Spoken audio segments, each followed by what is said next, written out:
আমার দিকে তাকান, পুলিশ প্রধান, আজকে পুলিশের উপরে মানুষের ক্ষোভ হলো কেন? রাষ্ট্রের যিনি পুলিশ প্রধান, আইজিপি না আইজি কি বলে, তিনি যদি দুর্নীতি পরায়ণ না হতেন, নিরপেক্ষ হতেন, তার প্রত্যেকটা অফিসার নিরপেক্ষ হতো। কি কথা বলেন না কেন?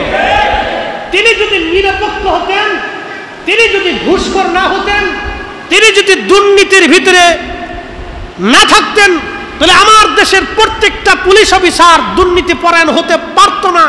তিনারা বলে ঘুষ এনে দাও, নিচের অফিসার বলে এনে দাও, তারপর অফিসার বলে এনে দাও, তারপর অফিসার বলে এনে দাও, এর নিচের জন বলে এনে দাও, এরপরের জন বলে দাও। আমাদের প্রশাসন যদি দুর্নীতি মুক্ত হয়, তাহলে আমাদের সর্বস্তরের দুর্নীতি মুক্ত হয়ে যাবে। আপনি একটু চিন্তা করেন, আমি খোলাফায়ে রাশিদিনের জীবন থেকে বুঝাইতেছি। এই ঘটনা আমি আপনাদেরকে আগেও বলছি। বলে হুজুর এতদিন পুলিশের বিরুদ্ধে সরাসরি বলতে পারেন নাই, কারণটা কি? এর পিছনে কারণ আছে। আমি একদিন বলছিলাম আমার জঙ্গি বানাইছিল, বেশ অনেক দিন আগে, বুঝতে পারছেন? আমার জঙ্গি বানাইছে। আমি ঘুমায় রয়েছি, ঘুম থেকে ওঠার পরে ঘুমে সকালবেলা ওয়াজ নসিহত করে ফজরের নামাজ পড়েছি, ঘুমাইছি। ঘুমানোর পরে আমার স্ত্রী খুব হাঁপাচ্ছে, খুব চিন্তিত। কেন, কি হয়েছে? বলে তোমার তো জঙ্গি বানাই ফেলছে। আমি বললাম জঙ্গি বানাইলো? জীবনে জঙ্গির কাজ করলাম না, সারা জীবন মানুষের ভালোর দিকে ডাকলাম, আজকে জঙ্গি হয়ে গেলাম, কারণটা কি? বলে তুমি কোথায় কোন জায়গায় কি ওয়াজ করছো, সেই ওয়াজের জন্য হয়েছে। আমি বললাম বুঝে ফেলছি। এই ঝামেলার সাথেই তো আমার অনেকদিন লাগছে, বুঝতে পারছেন? এগুলি হচ্ছে একদিনের ফসল না, এগুলি বহুদিনের ফসল। একটু চিন্তা করেন, রাষ্ট্রের প্রধান আমিরুল মুমিনিন ঈদের কাপড় কিনে দিবে, পয়সা নাই। একসাথে বলবেন আল্লাহু আকবার। না না, আরো জোরে বলে, আরো জোরে। এটাই আমাদের ইসলাম, এটাই আমাদের দিন, এটাই আমাদের ধর্ম। আমরা এইরকম মানুষ চাই আমাদের রাষ্ট্রে। কথা বলেন ঠিক না বেটে? এই ধরনের মানুষ আমরা রাষ্ট্রে চাই। আমরা শুধু রাষ্ট্রে না, প্রত্যেকটা আমলা, প্রত্যেকটা কাজে, সরকারি দপ্তরে, বেসরকারি দপ্তরে এই ধরনের মানুষ দরকার। যেদিন এই ধরনের মানুষ তৈরি হবে, আল্লাহর কসম করে বলি, সেই দিন আমার দেশ সোনার দেশে পরিণত হবে। আমার দেশে সোনার দেশে পরিণত হবে। আমাদের দেশের মানুষগুলি সোনার মানুষ হয়ে যাবে। কথা কোন ঠিক কিনা? একবার পরিষ্কার পরিচ্ছন্ন কথা। হযরত আমিরুল মুমিনিন ওমর রাদিয়াল্লাহু আনহু তিনি বললেন, স্ত্রী, আমার কাছে কোনো সম্পদ নাই, তোমার সন্তানদেরকে আমি ঈদের পোশাক কিনে দিব। দেখেন, এত বড় রাষ্ট্রের প্রধান তিনি, তার কাছে কোনো সম্পদ নাই। ইচ্ছা করলে বাইতুল মাল থেকে নিয়ে নিতে পারতেন, কিন্তু নেন নাই। ভয় কার? যালিকা লিমান খাশিয়া রাব্বা। তারা আল্লাহকে ভয় করত, আল্লাহকে ভয় করত, আল্লাহকে ভয় করত। আল্লাহকে ভয় করার কারণে, আল্লাহকে ভয় করার কারণে, আল্লাহকে ভয় করার কারণে তারা শক্তি থাকা অবস্থায়ও বাইতুল মাল থেকে একটা টুকরা পর্যন্ত নেন নাই। এটার নাম ইসলাম, এটার নাম খেলাফত, এটার নাম মুসলমান। মুসলিম এটাকে বলে। শোনেন, খালি ওনাদের দোষ দিয়ে লাভ নেই, দোষ আমাদেরও আছে। কি কথা কর না কেন? আছে না? নির্বাচন আসার পরে 500 টাকা পায় আপনি ভোট দিয়ে দেন চোরেরে। কি কথা কর না কেন? 500 টাকা পাই আপনি চোরেরে ভোট দেন, ভালো মানুষ চোখে দেখেন না তো। ভালো মানুষের যদি ভোট দিতেন, তাহলে ভালো মানুষ উৎসাহিত হইত, ভালো মানুষ এদিকে আসতো। আমাদেরও ত্রুটি আছে, বিচ্যুতি আছে, তো মনোযোগ দেন। আল্লাহ রাসূল কেন আমাদের মাঝে আসছিলেন, কি জন্য পৃথিবীতে তিনি আসছিলেন? এই সমস্ত অন্যায়কে, জুলুমকে, অবিচারকে ধূলিসাৎ করে দিয়ে পৃথিবীতে শান্তি প্রতিষ্ঠিত করার জন্য এসেছিলেন। আমাদেরকে সত্যের পথ দেখাইয়া আখিরাতের মুক্তির জন্য এসেছিলেন। কথা বলেন ঠিক কিনা? যুগে যুগে উলামা, ফুদালা, আউলিয়া, আত্মীয়রা বছরের পর বছর ধরে পায়ে হেঁটে হেঁটে আপনার কাছে কালেমার দাওয়াত দিয়েছেন। কি জন্য? বাড়িঘর ফেলাই দিয়ে শাহজালাল ইয়ামানি সুদূর ইয়ামান থেকে এই দেশে আসবে কি জন্য? ওনার দরকারটা কি ছিল? আল্লাহর কালেমাকে, রসুলের দেওয়া দ্বীনকে, আল্লাহর দেওয়া সঠিক পথ থেকে মানুষের মাঝে বাতলানোর জন্য, শেখানোর জন্য এসেছিলেন। আমিরুল মুমিনিন তিনার স্ত্রী বলতেছে, স্বামী আমার, তাহলে বাইতুল মালের যিনি দেখেন সরকারি কর্মচারী কেমন হওয়ার দরকার, রাষ্ট্রের যিনি সচিব আছে তেনাকে কেমন হতে হবে, রাষ্ট্রের যিনি অর্থমন্ত্রী আছে তেনাকে কেমন হতে হবে, রাষ্ট্রের যিনি আইনমন্ত্রী আছে তেনাকে কেমন হতে হবে, রাষ্ট্রের যিনি পররাষ্ট্রমন্ত্রী আছে তেনাকে কেমন হতে হবে, রাষ্ট্রের যিনি স্বরাষ্ট্রমন্ত্রী আছে তাকে কেমন হতে হবে, রাষ্ট্রের যিনি ধর্মমন্ত্রী আছে তাকে কেমন হতে হবে, রাষ্ট্রের প্রত্যেকটা এমপি মন্ত্রী যার যার অবস্থান থেকে, যার যার সরকারি অফিসার থেকে, ব্যাংকের গভর্নর থেকে, ব্যাংকের জিএম থেকে শুরু করে তার তার অবস্থানে কেমন হতে হবে সেটা আল্লাহর রসুলের সাহাবায়ে কেরাম শিখিয়ে দিয়ে গেলেন হাতে কলমে। এই জন্য আল্লাহ রসুল বলছেন, ফাআলাইকুম বিসুন্নতি, তোমরা আমার আদর্শ মানবা, ওয়া সুন্নাতিল খুলাফায়ে রাশিদিন আল মাহদীন, আমার খুলাফায়ে রাশিদিনের সুন্নাত তোমরা মানবা। যদি মানতে পারো তাহলে তোমরা শুনে রাখো, তোমরা পথভ্রষ্ট হবে না, তোমরা গুমরা হবে না, তোমরা হারিয়ে যাবে না, তোমরা বিপথে যাবে না, তোমরা আল্লাহর পথেই থাকবে যদি এই দুইটা সুন্নাহকে তোমরা জীবনে মেনে চলো। একসাথে বলা যাবে সুবহানাল্লাহ। হাজিরিন, খুব মনোযোগ দিন। তো হযরতে খলিফাতুল মুসলিমিন ওমর রাদিয়াল্লাহু আনহুকে স্ত্রী বলতেছেন স্বামী, বাইতুল মালের যিনি অর্থমন্ত্রী আছে তেনার নাম আবু উবাইদা ইবনে জাররাহ, দুনিয়ার থেকে জান্নাতের সার্টিফিকেট পেয়েছিলেন সেই সাহাবী, তার কাছে আপনি অর্থ 1 মাসের আগাম বেতন নিয়ে আসেন। হযরত ওমর অর্থমন্ত্রীর কাছে অ্যাপ্লিকেশন করলেন, আগামী 1 মাসের বেতন যেন খলিফাকে দেওয়া হয়, কারণ আমি আমার সন্তানদের জন্য ঈদের কাপড় কিনব, আমার কাছে কোনো অর্থ নাই, আগামী 1 মাসের বেতন আমাকে দিয়ে দেওয়া হোক। অ্যাপ্লিকেশন চলে গেল অর্থমন্ত্রীর কাছে। অ্যাপ্লিকেশন চলে যাওয়ার পরে অর্থমন্ত্রী আবু উবাইদা ইবনে জাররাহ রাদিয়াল্লাহু আনহু দেখেন কিভাবে একজন মন্ত্রী হতে হবে, অর্থমন্ত্রী হতে হবে, এক একজন মন্ত্রী এবং এক একজন পরিষদ কিভাবে তার দায়িত্ব পালন করবে, এটা আল্লাহর রাসূলের সাহাবীরা হাতে কলমে শিক্ষা দিয়ে গেলেন। আবু উবাইদা ইবনে জাররাহ রাদিয়াল্লাহু আনহু তিনি চিঠিখানা পাওয়ার পরে চোখের পানি ছেড়ে দিয়ে কেঁদে ফেললেন, কাঁদতেছেন আর বলতেছিলেন, আহা, মুসলমানদের খলিফা, যিনি এত বড় মুসলিম মিল্লাতের খলিফা, আজকে তার ঘরের মধ্যে কোনো খাবার নাই, আজকে তার ঘরের মধ্যে সন্তানদেরকে ঈদের কাপড় কিনে দিবে এমন কোনো অর্থ তার কাছে আজকে জমা নাই। উনি চিঠির মধ্যে দরখাস্তের পিছনে লিখে দিলেন, আমিরুল মুমিনিন আবু উবাইদা ইবনে জাররাহ, বাইতুল মালের রক্ষক অর্থমন্ত্রী বলতেছি, আপনাকে আগামী 1 মাসের বেতন আমি আগাম দিয়ে দিব, কিন্তু শর্ত হলো 2টা। 1 নম্বর শর্ত, মুসলমানরা আগামী 1 মাস পর্যন্ত আপনাকে খেলাফতের আসনে রাখবে কিনা গ্যারান্টি দিতে হবে। আল্লাহু আকবার। মুসলমানরা আগামী 1 মাস আপনাকে খেলাফতে রাখবে কিনা গ্যারান্টি দিতে হবে। এই জন্য আল্লাহ বলছেন, কুলিল্লাহুম্মা মালিকাল মুলকি তুতিল মুলকা মান তাশাউ ওয়া তানজিউল মুলকা মিম্মান তাশাউ। হুজুর বলে দেন, তামাম মুলকের মালিক আমি আল্লাহ, আমি যাকে খুশি রাজত্ব দান করি, যাকে খুশি আমি রাজা বানাই, যার কাছ থেকে খুশি আমি আল্লাহ রাজত্ব ছিনাই নেই। একবার জোরে বলা যাবে কি আল্লাহু আকবার। এই জন্য এটা পাওয়ার পরে খুশি হওয়ার কিছু নেই, এটা আসার পরে অহংকারী হওয়ার কিচ্ছু নেই, এটা আসার পরে এর ব্যবহার অপব্যবহার করার কিছু নয়। যারা করেছে তারা ধ্বংস হয়েছে, কথা বলেন ঠিক কিনা?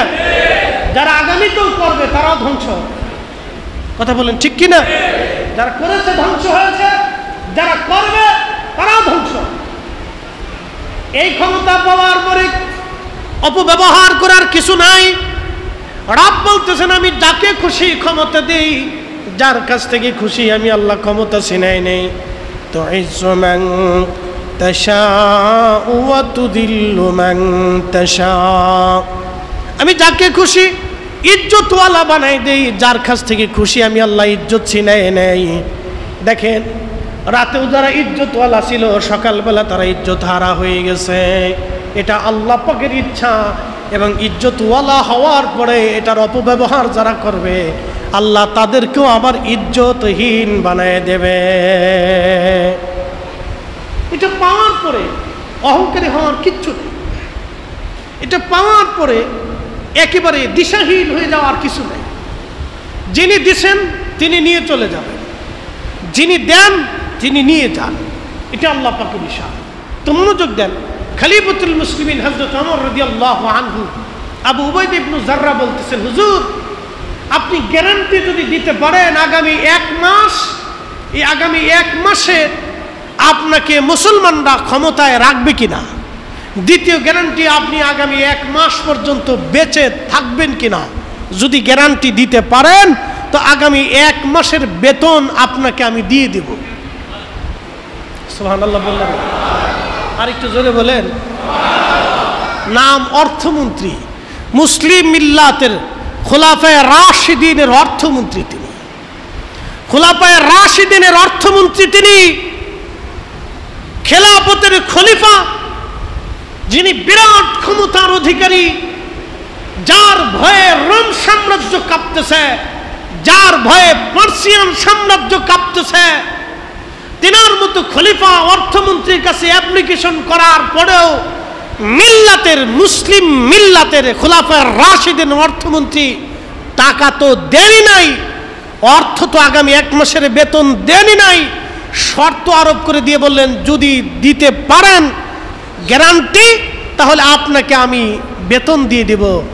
খলিফাতুল মুসলিমিন চিঠি পাওয়ার পরে কেঁদে দিয়ে বললেন, আহা, যতদিন পর্যন্ত মুসলিমদের ভিতরে এইরকম আমানতদারি লোক থাকবে ততদিন মুসলমানরা মিথ্যার কাছে, কাফেরের কাছে মাথা নত করে থাকবে না, তারা মাথা উঁচু করে থাকবে।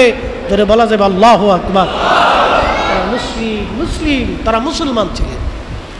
বলেন তো আমাদের দেশে যদি সর্বক্ষেত্রে এইরকম আমানতওয়ালা লোক হয়ে যায় তাহলে আমাদের দেশে আর এই 2 নম্বরই অর্থ লুটপাটি কোনো সুযোগ আছে? দ্রব্যমূল্যের দাম বাড়তে পারে? কখনোই না। রাস্তা দিয়ে আসে, আপনারা দেখেন না, আমরা দেখি, আমরা সারা রাত ঘুরে বেড়াই, মাহফিল করে রাত্রিবেলা আসি, তো পুলিশ আমাদের এই গাড়ি দেখলে আস্তে করে সরে যায়, আর ট্রাক দেখলে হাত বাড়ায় দেয়, মানে ভিক্ষুক হাত বাড়াইছে, টাকা নেয়, প্রত্যেক ট্রাক চালকদের কাছ থেকে টাকা নেয়। বলে ট্রাক চালক যারা তাদের লাইসেন্স নেই, অনেক গাড়ির ফিটনেস নেই, এবং বছরে যে সরকারকে ট্যাক্স দিতে হয় অধিকাংশ ট্রাকের ট্যাক্সের কাগজ নেই, ড্রাইভারের লাইসেন্স নেই, তারা পুলিশে টাকা দেয়। টাকা দিয়ে আসার পরে প্রত্যেক রাত্রিবেলা ঘাটে ঘাটে ঘাটে ঘাটে পুলিশ টাকা নেয়, প্রত্যেক স্থানগুলিতে চান্দাবাজরা টাকা নেয়। এইভাবে টাকা নিতে নিতে ব্যবসায়িকরা ওই টাকার উসুল উঠাইতে যাইয়া 10 টাকার জিনিস 12 টাকা দাম বলিয়া আমাদের কাছ থেকে কষাই নিয়ে যায়। তখন এই কষ্টগুলি আমাদের দেশের গরিব মানুষের ঘাড়ের উপরে এসে পড়ে। আমার দেশের কৃষক মূল্য ঠিক মতো পায় না, সিন্ডিকেটের কারণে। আপনি জানেন, যারা ধান চাষ করে, যারা কৃষক, যারা সারাদিনে কাজ করে, মরিচ খেতে যেই বেটা মরিচ খেত পরিষ্কার করে, জিজ্ঞেস করবেন গরমের ভিতরে, এই প্রচণ্ড গরমে মরিচ খেত পরিষ্কার করার ঝালটা কতটুকুন। শুধু মরিচ খেতে ঝাল না, তার পুরা শরীরে ঝাল লাগে। আপনি আখের খেতে যা দেখবেন, কৃষক আখ খেত পরিষ্কার করে, জিজ্ঞেস করবেন এটা কেমন, পুরা শরীর তার কেটে কেটে ছিঁড়ে ছিঁড়ে ফেরে ফেরে যায়। আপনি ধান খেতে, গম খেতে যা জিজ্ঞেস করবেন গম কাটার সময় কেমন, বলে পুরা জায়গায় জায়গায় জায়গায় গুলি ছিঁড়ে ছিঁড়ে ফেরে ফেরে যায়। কৃষক দাম পায় না, দাম পায় চোরেরা, টাকা নাই চোরেরা। কথা কোন ঠিক কিনা? কৃষক পায় না। আমার দেশের কৃষকদেরকে মূল্যায়ন করা উচিত। আমার দেশের কৃষকদেরকে ডিসি অফিসে, এসপি অফিসে সর্বোচ্চ মূল্য দেওয়া উচিত। তাদেরকে আসন দেওয়া উচিত, তাদেরকে সম্মান দেওয়া উচিত, কারণ তাদের কষ্টের কারণে আমরা ভালো খাবার পাই। কিন্তু দুঃখের বিষয়, ডিসি অফিসে কৃষক গেলে মানুষই মনে করে না, এসপি অফিসে কৃষক গেলে এসপি মানুষই মনে করে না। প্রিয় উপস্থিতি, এইগুলি রন্দে রন্দে রন্দে রন্দে ছড়িয়ে গেছে মানসিকতার অভাব, মানসিকতার অভাব।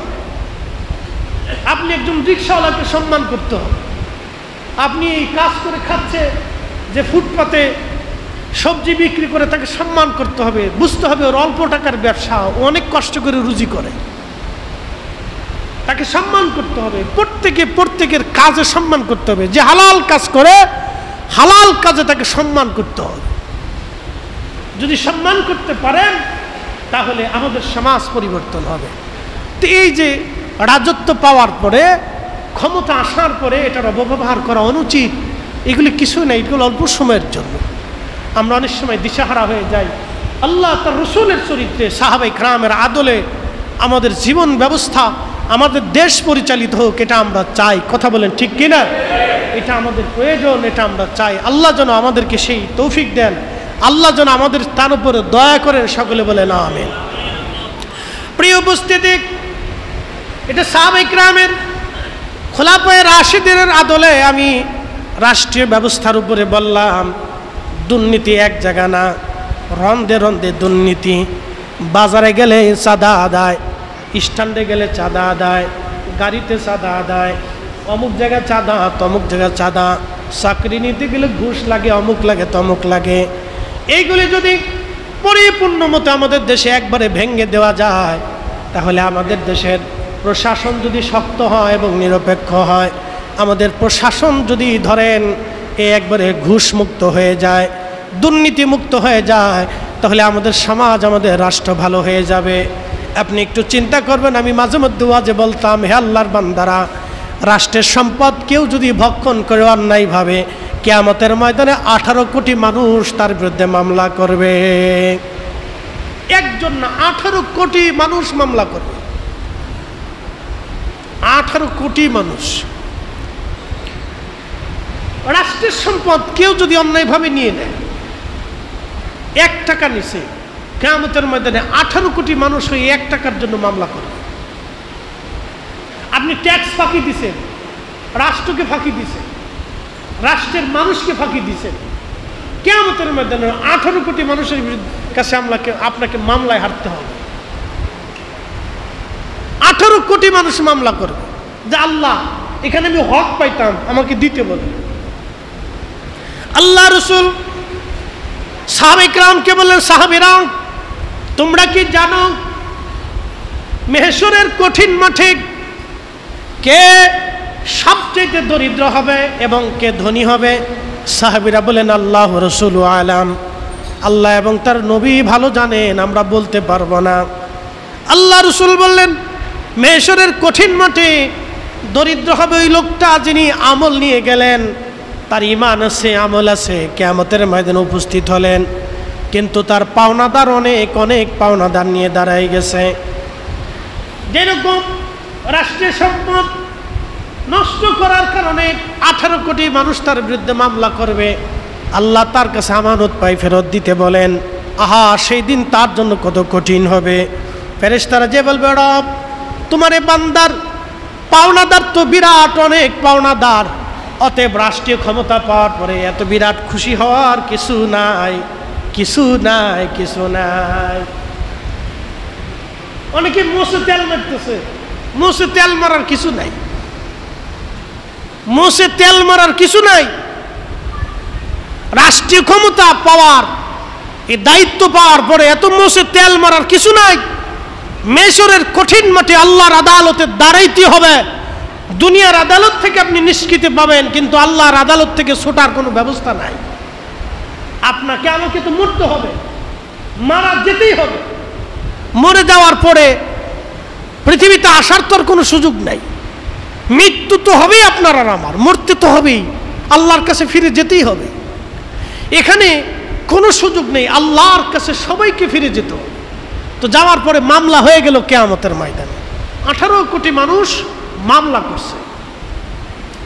মামলা করার পরে রব্বুল আলামিন সেই দিন ফেরেশতারা যে বলবে রব অনেক টাকা পাই, পাওনাদার তার, আল্লাহ বলবেন তার যত নেকি আছে নেকগুলি থেকে পাওনাদারদেরকে নেক দিয়া তার পাওনাগুলি বুঝিয়ে দাও।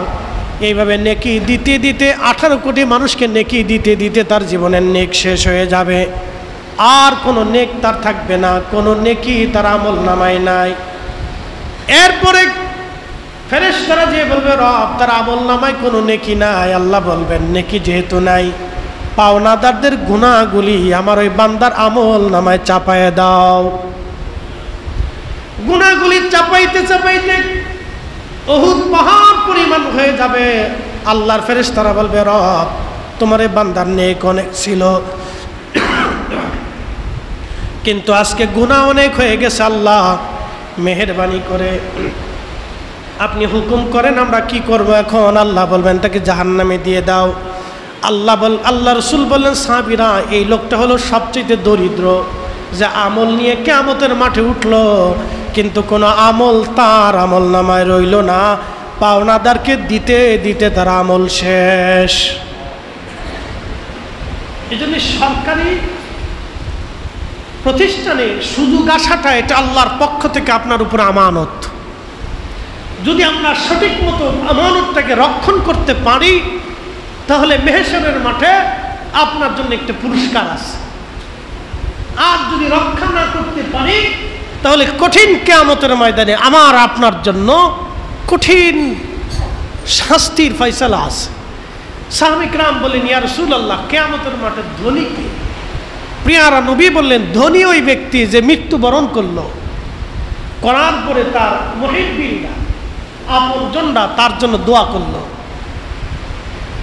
অনেক দোয়া করছেন। যেমন আপনি বাবা মারা গেছে দোয়া করছেন, মাদ্রাসার তলবে ইলমদেরকে খাওয়াইছেন, তাদেরকে দিয়ে খতম দেওয়াইছেন, কোরআনের খতম, আপনি নফল নামাজ করছেন, হজে উমরায় গিয়ে বাবা মার জন্য উমরা করছেন, এরপরে কাবাতে যায় হেরেমে যায় দোয়া করছেন, মসজিদে বসে দোয়া করছেন, এই বিভিন্ন সময় আপনি বাবা মার জন্য দোয়া করছেন, কবর জিয়ারত করছেন। এই যে নেক আমলগুলি আল্লাহ রাসূল বললেন এই নেক আমলগুলি তাকে কবরের ভিতরে তার আমল নামায় দিয়ে দেওয়া হবে। সে যখন হাসরের মাঠে উঠবে, উঠার পরে দেখবে উহুদ পরিমাণ তার নেক, বিরাট তার নেকের পাহাড়।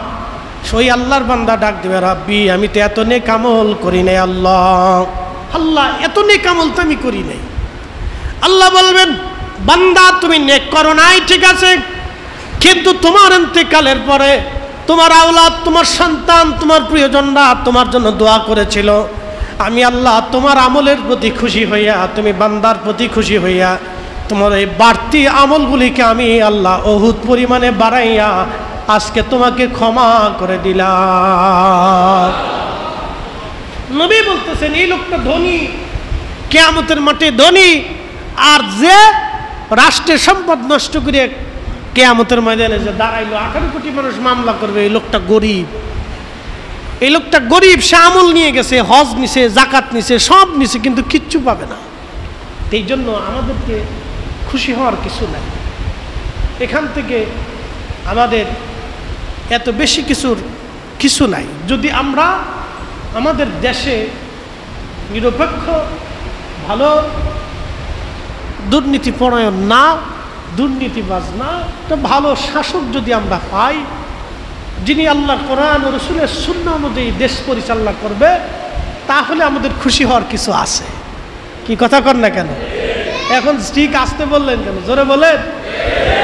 যদি কেউ আল্লাহর আইনে রাসূলের তরিকায় পরিচালনা করে তাহলে খুশি হওয়ার অনেক কিছু আছে, আর নতুবা খুশি হওয়ার কিছু নাই। খুশি হওয়ার তেমন কিছু নেই।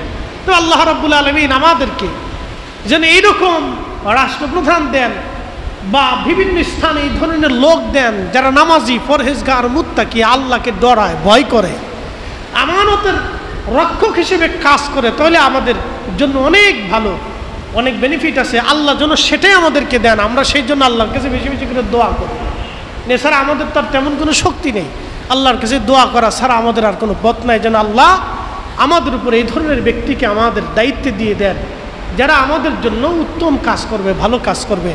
আল্লাহ যেন আমাদেরকে সে তৌফিক দেয়, আল্লাহ যেন সে সহনশীলতা আমাদেরকে দেয়, আমরা অন্যায় না করি, ক্ষমতা পাওয়ার পরে সেটার অপব্যবহার যাতে আমরা না করি, আমরা সমাজে মিলেমিশে থাকি, অনেক কিছু, অনেক কাজ থেকে, অনেক বিষয় থেকে আমরা যেন শিক্ষা অর্জন করি। আল্লাহ আমাদেরকে শিখার তৌফিক দিক, বুঝার তৌফিক দিক, আমল করার তৌফিক দিক। আমরা যেন একেবারে উন্মাদ না হয়ে যাই, ক্ষমতার কোনো স্থানে, কোনো ব্যবস্থায়, কোনো অবস্থানে আমরা যেন অপব্যবহার না করি। আমরা যেন আমাদের যে যে অবস্থান আছে সে অবস্থান থেকে স্ব ক্ষেত্রে ভালো কাজ করি, আমল সুন্দর করি, রসুলের তরিকা আমরা যেন কাজ করি, আমাদের দিলটাকে নরম করি, আল্লাহর পথে নিজেকে ঝুঁকাই দেই, রুজাই দেই, আল্লাহর পথে নিজেকে, নিজের সন্তানদেরকে, স্ত্রীদেরকে, পরিবারকে যেন আল্লাহর পথে পরিচালিত করি, আল্লাহর দিকে নিয়ে আসি, ভালো কাজের দিকে আমরা যেন মানুষদেরকে উদ্বুদ্ধ করি, আমাদের যুবশ্রেণীদেরকে যেন আরও ভালো কাজের দিকে উদ্বুদ্ধ করি। আল্লাহ আমাদের তৌফিক দান করুন, সকলে বলে না আমিন। দানের হাত প্রশস্ত রাখবো। মসজিদ আল্লাহর ঘর, আপনারা জানেন।